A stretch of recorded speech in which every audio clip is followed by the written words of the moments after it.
Bonjour, bienvenue sur Touche de cœur. Aujourd'hui, je vais partager quelque chose qui me tient à cœur. C'est un sentiment que beaucoup d'entre nous vivent à un moment ou un autre, même si on ne le réalise pas tout de suite. Pour moi, le sentiment d'être coincé m'a suivi comme une ombre. Et franchement, ça m'a pesé pendant des années. J'ai vraiment eu du mal à faire la paix avec ce sentiment, mais avec le temps, j'ai trouvé comment mieux le gérer. Et même aujourd'hui, il revient parfois pour me rappeler que ça fait partie du chemin et c'est normal. Dans la vie, ce sentiment peut se montrer de plein de façons et ce n'est pas toujours facile de s'en libérer. On reste dans certaines situations pour des raisons comme la responsabilité, la peur, la zone de confort, l'amour ou un mélange de tout ça. Parfois, ça arrive dans une relation parce qu'on a peur d'être seul. Ça peut être au boulot, quand on choisit la sécurité plutôt que de courir après ses rêves. Ça peut venir de la famille, avec tous les attentes, les obligations, les traditions qui nous retiennent. Et puis il y a l'endroit où on vit, quand on se sent coincé dans un lieu qui ne nous correspond pas vraiment.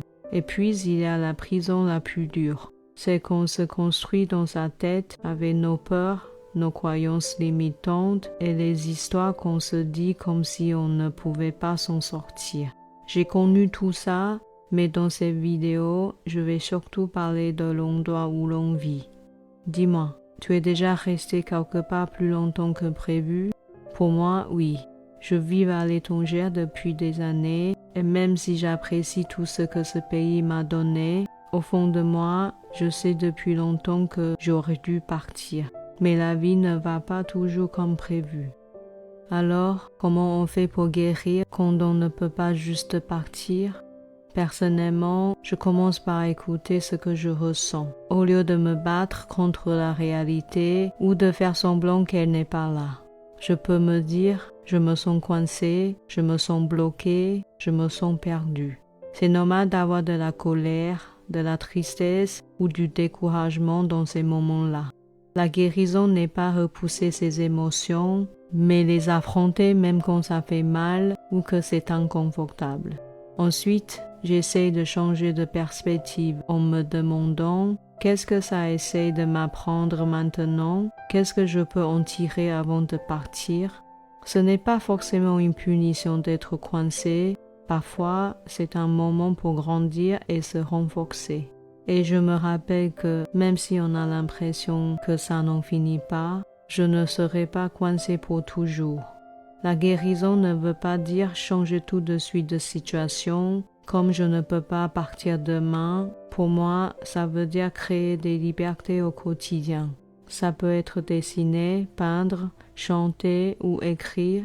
Ça peut aussi être une rando en montagne, un voyage dans d'autres pays, une belle journée dans un joli village, une expo, un bon film, un repas délicieux, une conversation sincère avec quelqu'un de confiance, apprendre à m'aimer ou une soirée avec des amis qui me font rire aux larmes.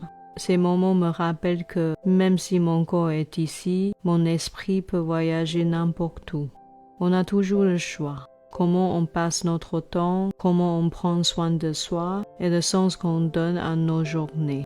Guérir, c'est aussi se rappeler que l'endroit où tu es ne peut pas t'enlever ton imagination, ton esprit, ni ta paix intérieure. Même quand on se sent vraiment coincé, il y a toujours des moments de liberté. Même derrière des barreaux invisibles, on peut bouger, créer et laisser briller notre monde intérieur. Petit à petit, on retrouve de la lumière en soi et on laisse notre âme se libérer, comme ces éclats de couleurs qui dépassent des barreaux. Si tu te sens coincé en ce moment, sache que tu n'es pas seul, tu as encore de la force en toi. Même si le processus est long, tu peux changer ta réalité ou t'en libérer quand ce sera le moment.